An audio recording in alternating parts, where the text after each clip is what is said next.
And if there wasn't enough going on this weekend, there is another big event on Saturday night. More than a dozen fighters climbing into the ring at Stramler Park, trading blows, but it's all part of a larger product that's known as Beat the Streets. Joining us in Studio B this afternoon at 11 a.m., or this morning I should say, is Whit Hayden. He's the promoter of this fight card. Thanks for coming in. Thank you, Mike. Thanks for having me. Yeah, we haven't had an outdoor fight card anywhere, let alone Stramler Park, in quite a long time. Why that venue?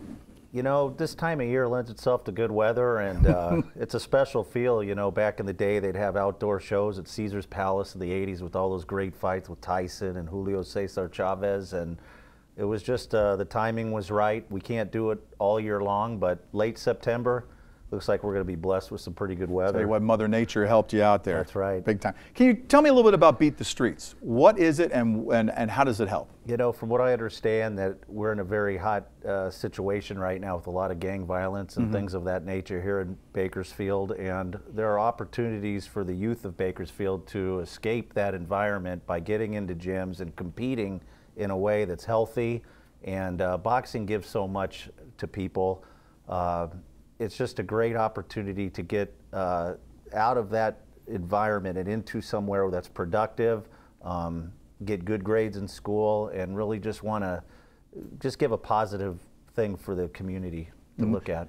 Now, the event on Saturday night, the gates open at 5. The first fight's going to start sometime after 6 in that area. But one of the big names on the card, Miguel Contreras, a guy that is, what, 5-0 now? That's correct. He's 5-0, undefeated kid, a lightweight.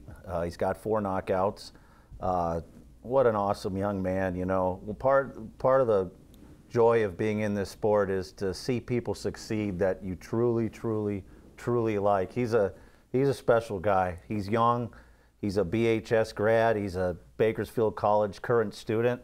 What a great guy to get behind, you know, really a good guy. He spotlighted a fight card at Rabobank Theater that was broadcast last July.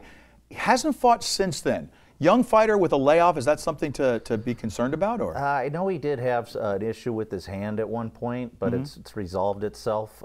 He's been very active in the gym. He's in phenomenal shape. Takes his craft very seriously,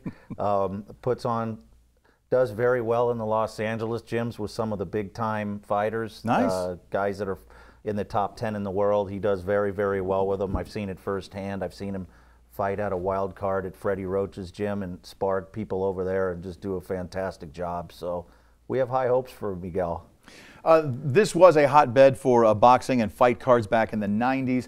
Things have changed. The California State Athletic Commission going through different changes and procedures to its rules and whatnot. The number of shows, even statewide, fallen off a little bit. How vital is it, especially not only for the sport, but for local gyms, to be able to have a venue like this that you're providing Saturday to keep them active? It's very vital, but at the end of the day, finances do dictate what can reasonably be done, and we really hope the Bakersfield community, not just the fight community, but sports fans at large, will come out and support. If you've never been to a pro boxing fight, it's not like what you see on TV. I understand a sport like hockey. You know, I've gone to hockey games, and hockey's a great sport in person. On TV, to be quite frank with you, I can take it or leave it. Going to a hockey game, you hear the sounds of the puck against the wood. Right. Going to a pro boxing event, as you can attest to, it's so different than on TV. People think they don't care about boxing until they go to a live boxing event. It's almost like you become a zombie. I want to go to another one. It's really neat. But I got to tell you some of the hybrid shows that I've been to as well, where you have both MMA and boxing on the card. The funny thing is you look at the crowd and you see the boxing fans getting more excited about the MMA fight, and then the mixed martial artists getting more excited because they've never really seen a boxing show. That crossover, I've even seen it in the back with when you have a locker room with boxers and MMA people back there. You'll see MMA guys on the ground working on their grappling before their fight, and the boxers will look at them like, wow, this is incredible. By the same token, the MMA guys will see the boxers working mitts, and they're blown away because, you know, frankly, their hands are better. Right, and stronger, and they hit harder. Right, so there is a mutual respect there, and I think even recently someone was telling me about a study where 2/3 of boxing fans do like MMA, and 2/3 of MMA fans do like boxing. So there's not this I know people that are on each side of the coin like to say which one's better, but there is a lot of mutual respect there. For this event to move forward and perhaps spawn another event in the future, what are you looking at size-wise? Stramler Park is a very intimate setting out there. Right. So how many people are you hoping to see out there? You know, we're hoping to see 1,500. I think that's reasonable.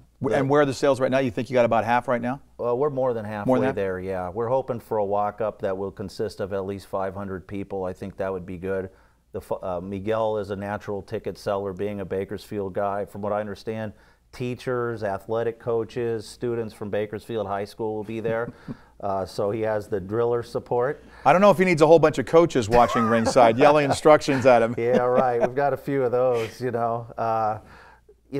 We want to come back. To be quite honest, we don't need to turn a profit on this show. We just want to not take a bath. And Fresno has turned into a fantastic fight town. Stockton is about to turn into a fight town. They have a young kid up there that people are really big on. And I think Miguel can help carry this market. We also have a member of the law enforcement community. This is the first time. Really? Yeah. As my 20 years in matchmaking, professional boxing, I don't recall an active law enforcement member competing in professional boxing. We have a guy who's a Kern County sheriff, heavyweight, making a pro boxing debut. He got approved to fight. Do you remember his name? Art Santori is his name. Art Santori is fighting. Yes. So, all you Art Santori fans, you need to come out. Where will he be on the card? Do you know which fight he is? He's going to be about the fourth fight on the bout sheet. Yeah. 7 fights on the card this Saturday. If people would like to get tickets, just real quickly, where can they? I believe it was Eventbrite. Yeah, Eventbrite. We have a portal on there. And anywhere else? You can call. We'll be here up until you can buy them at the gate. Of course, we open the gate at 5 o'clock. You can call 714-299-3438. Okay. And we're also selling at Bakersfield Cell Phone Repair. Okay. So, and stuff like that. But well, outstanding. Best of luck tomorrow, thank you very much. Saturday night. Saturday night. Yeah, we're looking getting forward. there. Should be a lot of fun. Excellent. Whit Hayden, promoter with Beat the Streets fight card this Saturday at Stramler Park. Gates at 5. Fight card starts sometimes after 6. Thanks for coming in. Thank you very much, Mike. All right, let's head back over to Josh Sanders because it's going to be a beautiful night, according to Josh Sanders, to be outside.